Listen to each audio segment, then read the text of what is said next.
pour féliciter un des membres fondateurs du CDS, c'est Kamal Hullo, qui a été l'initiateur au niveau des Nations Unies pour faire du 6 avril de chaque année l'année du sport. C'est une journée qui a été obtenue par les Nations Unies et il a été décoré récemment par le grand cordon olympique de mérite. Et vraiment, c'est une consécration donnée à peu de gens au niveau des Nations Unies. Et je tenais à le féliciter. Je passe la parole à notre ami Mustafa Mellouk, qui va nous dresser un petit panorama concernant les quelques activités du CDS tout au long de cette décennie, en espérant, juste après, écouter notre hôte. Et c'est la raison de notre rencontre, Sichak Ibn Moussa. Et merci.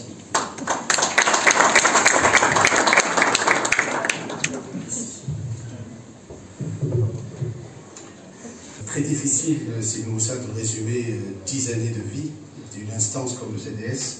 Je vais tenter l'expérience en démarrant par vous dire déjà que ce n'est pas vraiment un hasard si vous êtes là ce soir. Comme premier invité, après 2 années de gel des activités, parce que réellement la pandémie a eu ses conséquences, qui sont celles de ne pas permettre de présentiel, et c'est réellement un événement.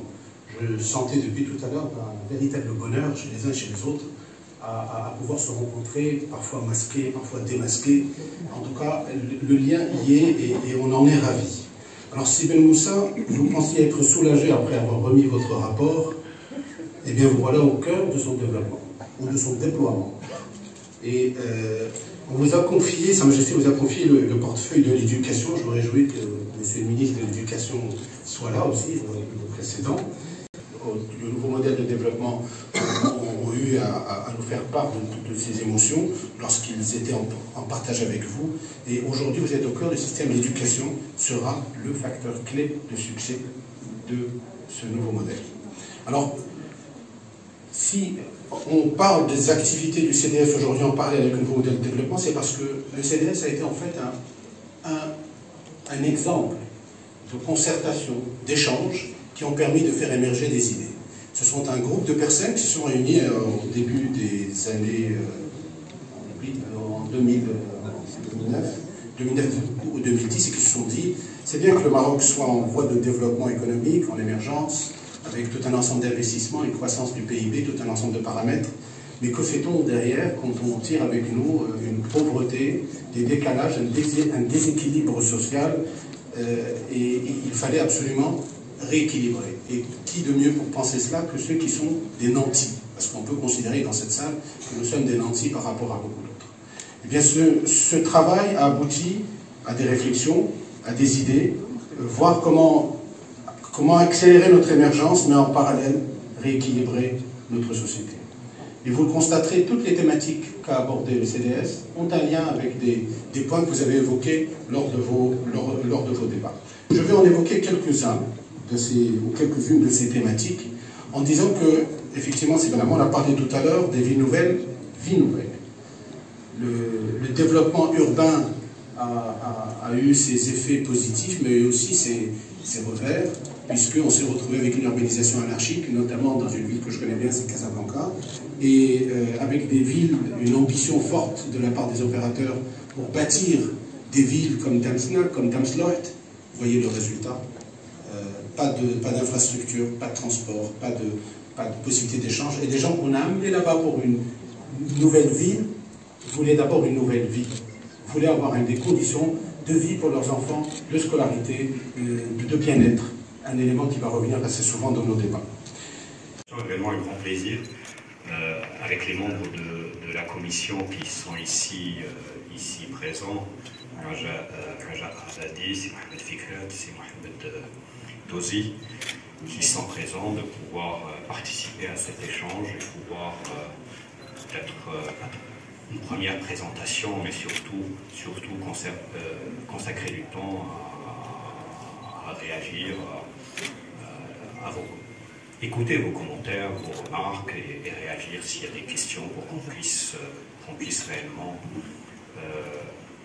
profiter de ce moment pour en sortir un peu plus, peut-être éclairer un peu plus sur les tenants et les aboutissants d'un sujet comme celui du modèle de développement, qui est un sujet extrêmement vaste et qui a réellement besoin d'une mobilisation de la société civile au sens noble du terme, parce que le changement implique justement qu'il ne soit pas porté simplement par quelques structures, aussi importantes soient-elles, mais plus il est porté de manière large, et probablement plus il a de chances de pouvoir être conduit à son terme et pouvoir atteindre ses objectifs.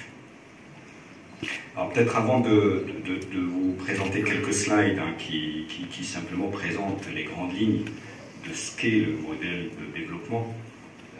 Je sais que les rapports ont été diffusés, tout le monde ne les a pas nécessairement lus, donc je reviendrai pour présenter les grandes. Il y a eu un appel à contribution la plus large possible de toutes les institutions des pays, de toutes les forces vives du pays, à participer à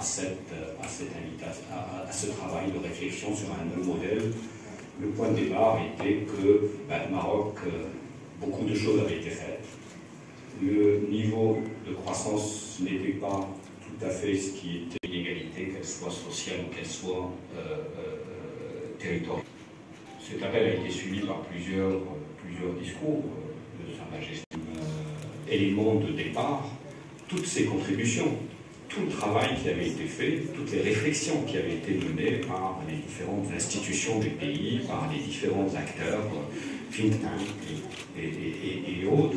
احنا سعداء اليوم باستقبالنا السي شكيب بن موسى اللي هو وراء مشتغل على الملف ديال النموذج التنموي ديال المغرب في المستقبل ان شاء الله، وايضا وزير ديال التربيه الوطنيه والتعليم الاولي والرياضه. علاش؟ لان تفعيل النموذج التنموي غينطلق من التعليم. اذا هو عنده الوسائل الان باش يخلق واحد الجيل جديد اللي غادي يمكن له ينمي وخلينا نفعلوا هذا النموذج التنموي. والشيء الثاني هو ان اللقاء مع السي دي اس، يعني الكونسي ديفلوبمون دو سوليداريتي، يعني المجلس ديال التنميه والتضامن، يعني اننا بغينا اليوم نبنيو واحد المجتمع اللي تكون فيه التنميه الاقتصاديه، يكون فيه التجاره الحره، وكل واحد قد ما يقدر يربح بصحته. ولكن في نفس الوقت خصنا ما ننساوش ان جميع الفئات ديال المجتمع خصهم يستافدوا من خلق ما تنسميوه لي ريشاس او الثروه في بلادنا. كيفاش غنديروها؟ غنديروها بالتضامن، التفكير اللي غينخرط فيه الجميع.